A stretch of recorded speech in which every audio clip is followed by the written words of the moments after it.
NEET ചോദ്യപേപ്പർ ചോർച്ചയിൽ പ്രതിഷേധം കനക്കുന്നതിനിടെ അനുനയ നീക്കവുമായി സർക്കാർ നീങ്ങുന്ന വാർത്തയിലേക്കാണ്. ചർച്ചയ്ക്ക് തയ്യാറാണെന്ന് കേന്ദ്ര സർക്കാർ അറിയിച്ചിരിക്കുന്നു. 12 മണിക്ക് സർക്കാർ പാർലമെന്റിൽ പ്രസ്താവന ഇറക്കും. കേന്ദ്രമന്ത്രി JP നഡ്ഡ CJP പ്രതിനിധികളുമായും ചർച്ച നടത്തും. PR സുനിൽ വിവരങ്ങളുമായി. സുനിൽ, അങ്ങനെ കേന്ദ്ര സർക്കാർ വിട്ടുവീഴ്ചയ്ക്ക് തയ്യാറാകുന്നു എന്ന വിവരമാണോ നമുക്ക് ലഭിക്കുന്നത്? 12 മണിക്ക് സഭ വീണ്ടും ചേരുമ്പോൾ അവിടെ പ്രസ്താവന നടത്തും. ആരാണ് പ്രസ്താവന നടത്തുക?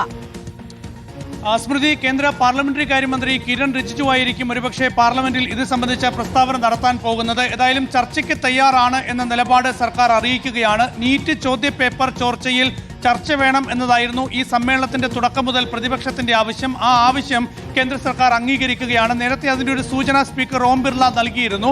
ഏതായാലും ഇപ്പോൾ സർക്കാർ നൽകുന്ന സൂചന അനുസരിച്ച് 12 മണിയാകുമ്പോൾ സഭ സമ്മേളിക്കുമ്പോൾ ഇത് സംബന്ധിച്ച് പാർലമെന്ററി കാര്യമന്ത്രി കിരൺ റിജിജു ഒരുപക്ഷെ സഭയിൽ പ്രസ്താവന നടത്താൻ സാധ്യതയുണ്ട്. ചർച്ചയ്ക്ക് തയ്യാറാണ് എന്നത്. പക്ഷേ ഇനി അത് പ്രതിപക്ഷം അംഗീകരിക്കുമോ എന്നത് വളരെ പ്രധാനപ്പെട്ട ചോദ്യമാണ്. കാരണം നീറ്റ് ചോദ്യപേപ്പർ ചോർച്ച മാത്രമല്ല, വിദ്യാർത്ഥികളെ തല്ലിച്ചതച്ച വിഷയം, പ്രതിപക്ഷ നേതാവ് രാഹുൽ ഗാന്ധി ഉൾപ്പെടെയുള്ളവർക്ക് നേരെ നടന്ന പോലീസ് നടപടി, ഈ വിഷയങ്ങളൊക്കെ ചർച്ച ചെയ്യണം എന്നുകൂടി പ്രതിപക്ഷം ആവശ്യപ്പെടുകയാണ്. അപ്പോൾ അക്കാര്യത്തിൽ എന്ത് നിലപാട് സർക്കാർ സ്വീകരിക്കും എന്നത് വളരെ പ്രധാനപ്പെട്ട കാര്യമാണ്.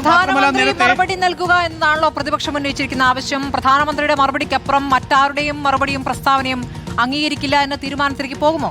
അതുതന്നെയാണ് പ്രധാനപ്പെട്ട കാര്യം. പ്രധാനമന്ത്രി നരേന്ദ്രമോദി സഭയിൽ വന്ന് ഇക്കാര്യത്തിൽ പ്രസ്താവന നടത്തണം. അതല്ലെങ്കിൽ കേന്ദ്ര ആഭ്യന്തരമന്ത്രി അമിത്ഷാ മറുപടി നൽകണം എന്നുകൂടി പ്രതിപക്ഷം ആവശ്യപ്പെടുന്നുണ്ട്. അതുകൊണ്ട് അക്കാര്യത്തിൽ കേന്ദ്ര സർക്കാർ എന്തെങ്കിലും വിട്ടുവീഴ്ച വരുത്തുമോ എന്നത് വളരെ പ്രധാനപ്പെട്ട കാര്യമാണ്.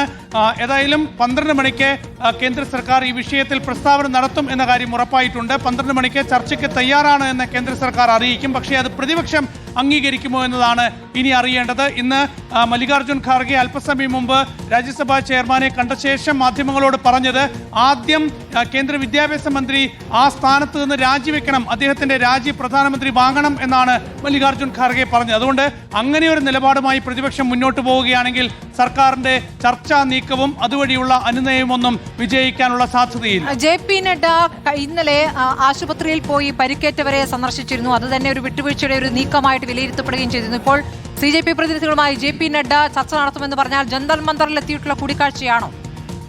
JP നദ്ദ നേരത്തെ നമുക്കറിയാം, അന്ന് ഈ കഴിഞ്ഞ ദിവസം വിദ്യാർത്ഥികൾ പ്രക്ഷോഭം നടന്ന ദിവസം തന്നെ JP നദ്ദ CJP പ്രതിനിധികളെ കണ്ടിരുന്നു. അന്ന് 3 ആവശ്യങ്ങളാണ് CJP പ്രതിനിധികൾ JP നദ്ദയ്ക്ക് നൽകിയത്. ഒന്നാമത്തെ ആവശ്യം കേന്ദ്ര വിദ്യാഭ്യാസ മന്ത്രി ധർമ്മേന്ദ്ര പ്രധാൻ രാജിവെക്കുക എന്നത് തന്നെയായിരുന്നു. രണ്ടാമത്തെ ആവശ്യം ഈ നീറ്റ് പരീക്ഷ ചോർച്ചയ്ക്ക് ശേഷം പിന്നീട് ആ പരീക്ഷ റദ്ദാക്കിയതിനെ തുടർന്ന് ആത്മഹത്യ ചെയ്ത വിദ്യാർത്ഥികളുടെ കുടുംബാംഗങ്ങൾക്കുള്ള ധനസഹായമാണ്. ഏതായാലും ഇക്കാര്യങ്ങളിലൊക്കെ തന്നെ എന്തായിരിക്കും കേന്ദ്ര സർക്കാരിന്റെ നിലപാട് എന്നത് വിശദീകരിക്കാനാകാം. ഒരുപക്ഷെ അതല്ലെങ്കിൽ CJP പ്രതിഷേധത്തെ അനുനയിപ്പിക്കാനാകാം. ഇന്ന് ഉച്ചയ്ക്ക് 12 മണിക്ക് JP നദ്ദ ഈ CJP പ്രതിനിധികളെ വീണ്ടും കാണുന്നത് രണ്ടാമത്തെ ചർച്ചയാണ്. ശരി. സർക്കാർ അനുനയ നീക്കവുമായി രംഗത്തേക്ക് വരുമ്പോൾ സർക്കാർ വിട്ടുവീഴ്ചയ്ക്ക് തയ്യാറാകുന്നതിന്റെ ആദ്യ സൂചന ഇപ്പോൾ ലഭിക്കുകയാണ്. ചർച്ചയാകാം 12 മണിക്ക് എന്നാണ് അറിയിച്ചിരിക്കുന്നത്.